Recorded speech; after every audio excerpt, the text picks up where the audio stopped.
buenas tardes a todos. La verdad es un gusto poder estar acá con ustedes. No creí llegar tan lejos, pero aquí estoy. Presentando un plan que he desarrollado tal vez en 2 horas, en una noche de pensamiento de participar o no en esta actividad, que para mí es un gran aprendizaje. Brevemente explicaré lo relacionado con el plan, tal como lo dice el instructivo. Es un plan de fortalecimiento de la efectividad de la administración tributaria y, por supuesto, ese plan tiene un objetivo, y el objetivo del plan, como lo dice el instructivo, es poder promover el cumplimiento voluntario y vincularlo a los lineamientos de la política fiscal y por supuesto buscar reducir la evasión fiscal y aduanera, que es uno de los males que padecemos en Guatemala y en muchos de los países de Latinoamérica. ¿Qué contiene el plan? Pues obviamente este plan contiene cambios organizacionales y los mecanismos de coordinación con finanzas a efecto de lograr esos objetivos.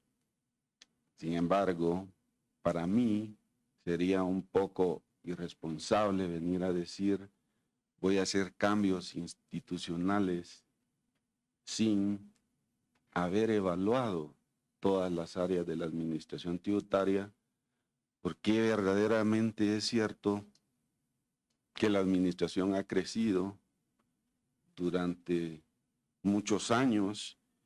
Y pues para ello tenemos los antecedentes que todos al final acá conocemos, y esta institución fue creada en 1998 con esa capacidad de ser el único ente recaudador de impuestos en este país, y pues esa función de acuerdo a la normativa legal también es indelegable. Y pues hay que conocer el antecedente para poder formular un plan que, como bien lo he dicho, lo hemos hecho en una carrera con el pensamiento que tenemos y que resulta ser una gran desventaja para quien participa y no está adentro de las instituciones. Pero si bien es cierto, al no estar adentro de las instituciones, también es cierto que eso da una ventaja de poder visualizar aquellas deficiencias internas que se pudieran tener, realizando una verificación llegado el momento oportuno. El plan yo lo basé en 9 hipótesis.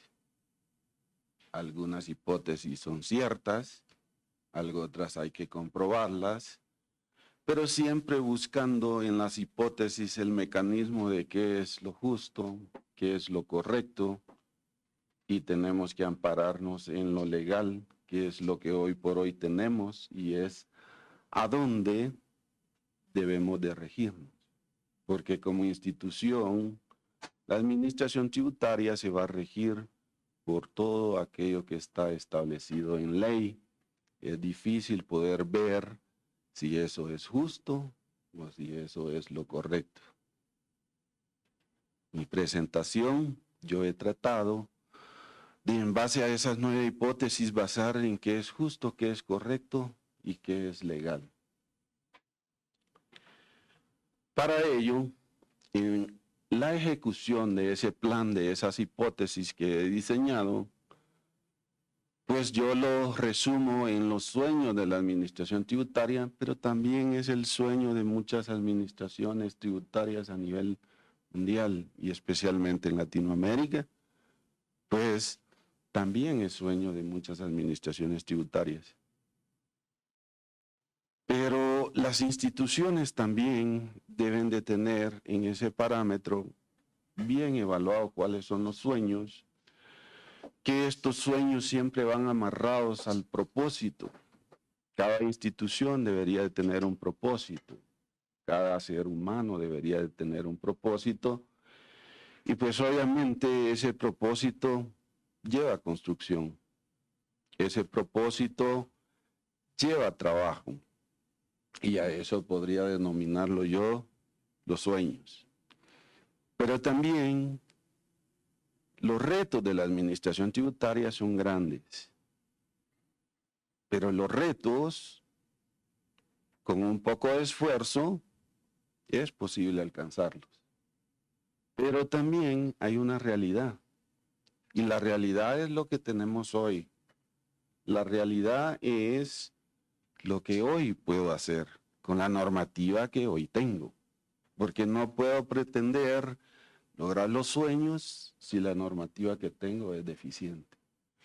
Entonces mi plan de esas 9 hipótesis, que pudieran ser más, esto es solo un resumen, se basa en esas 3 etapas en ejecución: los sueños, los retos y la realidad. Pero tengo que describir cada uno de ellos. Y para ello, iniciaré primero hablando de los sueños, al menos desde mi punto de vista. ¿Eso puede cambiar? Por supuesto que puede cambiar. Esto es un resumen. Pero en legislación tributaria sí es necesario un enfoque de control. Y yo pongo como ejemplo Ley para el control de los depósitos en efectivo con retención acreditable a los impuestos existentes, cuya base imponible es el movimiento bancario mensual superior a 100,000 quetzales, y con esta limitación salen de la ecuación el 90% de los ciudadanos guatemaltecos. Esta normativa es un sueño y un poco temeraria, diría yo, para quien no rinde cuentas adecuadamente del origen o las fuentes que obtiene al construir riqueza en este país. Ahí hay tareas. Una de las tareas es poder socializar la ley, pero sabemos que las leyes dependen de la voluntad del Congreso de la República. Pero esa voluntad, en gran medida en nuestro medio, también depende del poder económico. Y el poder económico es sinónimo de contribuyentes especiales. Pero si a los contribuyentes especiales socializo una norma en la cual yo le digo, mira, te voy a retener, pero te voy a acreditar, igual efecto cero. Con los contribuyentes especiales no ha pasado nada. Ahora, el problema acá es que nos enfrentamos con normativas que se han realizado en el transcurso del tiempo, y una de ellas es el artículo 63 de la Ley de Bancos y Grupos Financieros, y pues esta ley tiene una prohibición para los funcionarios de las entidades bancarias el otorgar información de los movimientos. Y tenemos que irnos al artículo 30 del Código Tributario, el 30C, donde la administración tributaria pues únicamente solo cuando sospeche de que no se está tributando y pues haciendo la requisición mediante un juez puede solicitar esa información. Analizando esta parte, pues yo lo califico como sueños porque es un reto grande a nivel de administración. Y yo le agrego otro ingrediente y digo, bueno, siempre analizando la hipótesis 9 que tengo en mi documento, también se refiere a sueños. Una ley de control de préstamos de todo tipo. Hoy por hoy la administración tributaria no tiene acceso a estas cosas.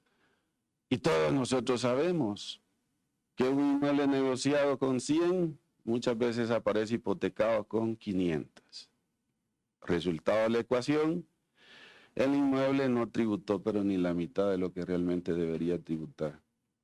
Pero lamentablemente, eso lo conocemos todos, pero no hacemos nada, pues obviamente porque hay intereses de por medio. Ahora, Si nos preguntamos nosotros, ¿será que los gobernantes anteriores han saqueado este país y se han llevado la mayor cantidad de dinero en maletas? Todos aquí me van a contestar que eso es falso. Esos gobernantes, señores, han utilizado el sistema financiero. Ahora, tener acceso a esa información es un sueño. Las leyes aquí descritas, que yo solo propongo dos en este plan, en sí mismas son un combate frontal a la corrupción y al crimen organizado. Es posible que hechos ilícitos encajen en el hecho generador, lo cual no debería preocupar al empresario que tributa correctamente. Porque estas leyes, claro que llevan un análisis al final, pero pues obviamente hay sectores que no les va a convenir que leyes como estas, pues lleven un proceso de aprobación en el Congreso de la República, pero normalmente esos sectores opositores terminan siendo que generan fuentes de riqueza muchas veces de fuentes ilícitas, porque no es correcto que, por ejemplo, un empresario tenga su empresa de calzado y dé un par de zapatos a 6, pero a la vecindad le ponen una fábrica de zapatos y venden los zapatos del mismo tipo a 90, pero el financiamiento o el capital de esa nueva zapatería, probablemente el origen no es el adecuado. Sin embargo, es una gran competencia desleal que hoy por hoy en nuestro país no está regulada. Estos son, en la hipótesis 9, yo coloco los sueños, que este es un trabajo de la administración tributaria, no solo de aquí, es a nivel mundial.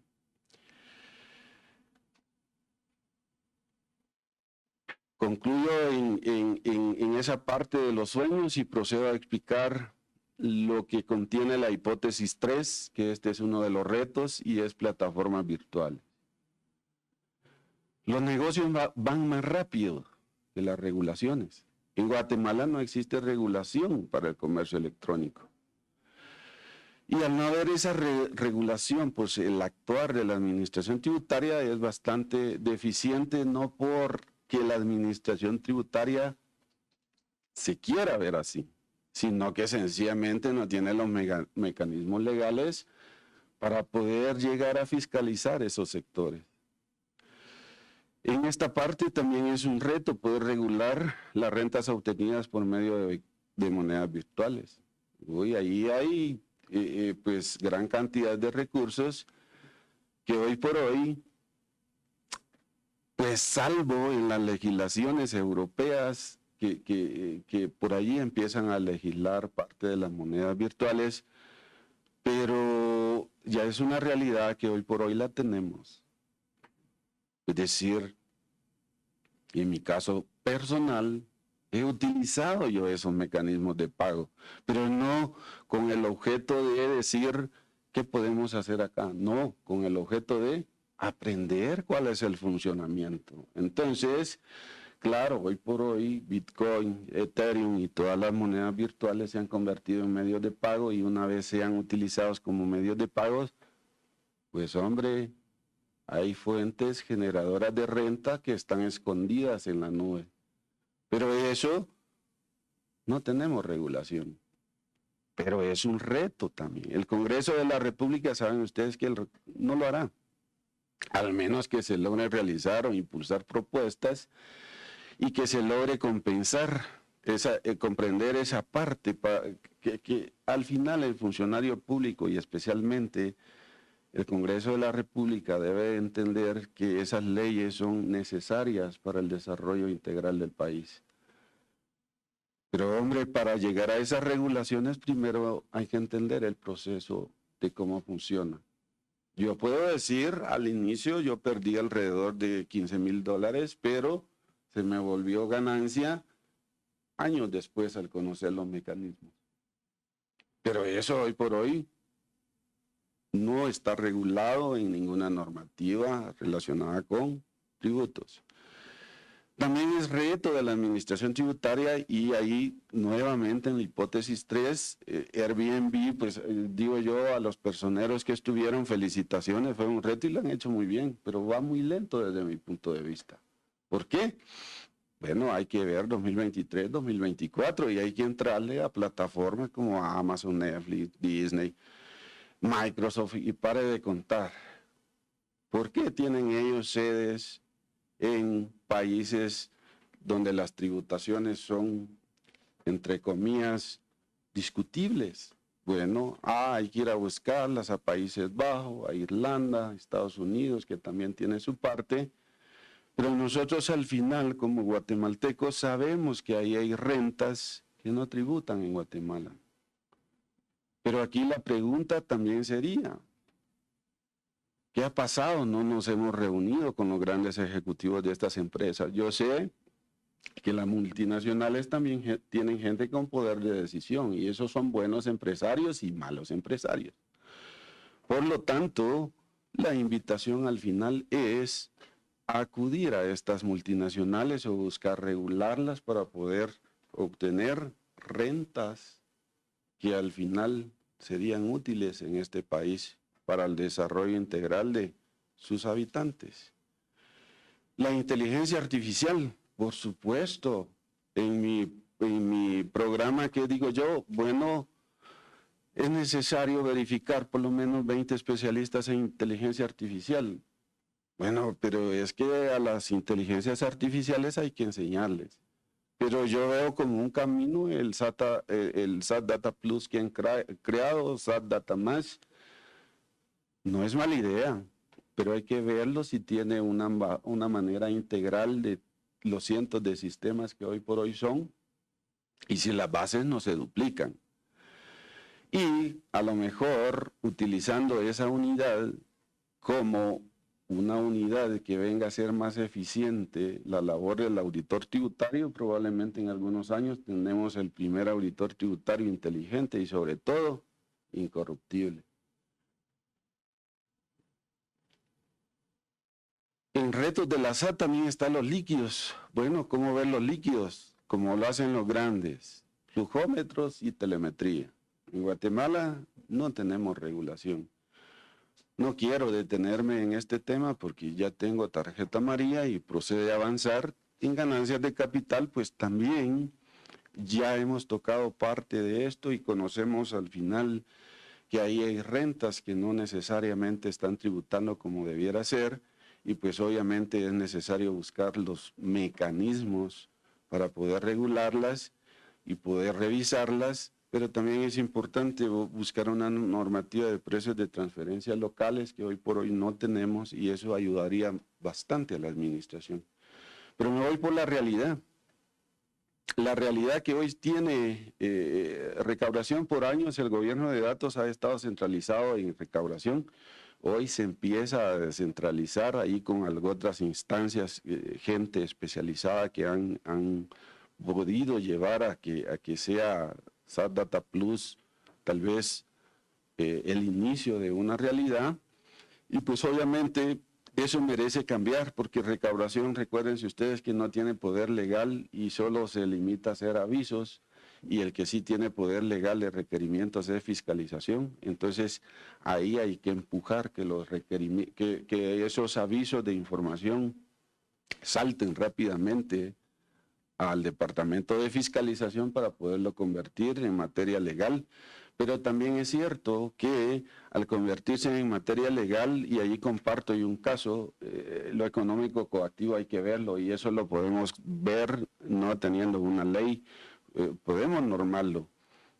Por experiencia puedo decir que llevé un caso en el cual de lo económico coactivo me toca sacar el caso y voy a pagar una multa de 14 quetzales y 50 centavos, entonces para mí ese caso sale muy costoso para el pueblo de Guatemala y entonces eso significa que hay requerimientos que no tienen mecanismos de análisis en el cual el costo-beneficio pues queda mucho a deber. Entonces en esa parte es una realidad que se puede corregir. El costo es el costo del personal que interviene en estos procesos, pero para recuperar 14.50 yo lo expongo en diversos lados, que tengo el formulario como que si fuera un título. Es una realidad también de la SAT poder actualizar los modelos de control de riesgos en fiscalización. Esos modelos tienen que ser transparentes, tienen que tener equidad. Ese análisis de riesgo debe tener la historia de la compañía para poder hacer predicciones. El tema de sectores económicos a mí me parece que puede ser una salida. Y SAT Data Plus podría ser una herramienta adecuada, solo hay que verla para ver si se le puede sacar mayor beneficio. En el tema de aduanas hay mucho que trabajar. En el tema de aduanas, pues hay ciertamente la administración tributaria tiene tecnología, pero en realidad yo no he visto ni un escáner de última generación que, por ejemplo, usan en las aduanas de Estados Unidos, México, India. Y pues obviamente es invertir en tecnología. En la realidad también corresponde hacer más operativos fiscales, más pruebas posteriores al despacho aduanero, buscar esas condiciones dignas para el auditor tributario. No, hombre, las fronteras ya no deben de ser furgones, hay que fortalecer los PCI. Y pues obviamente mucha cultura tributaria que en este país hace falta demasiado. Acá en el caso del MIFIN, pues obviamente el tema de crecimiento. Excelente, muchas gracias. Y pues obviamente ha sido mi participación y el espacio hacia las preguntas y muchas gracias.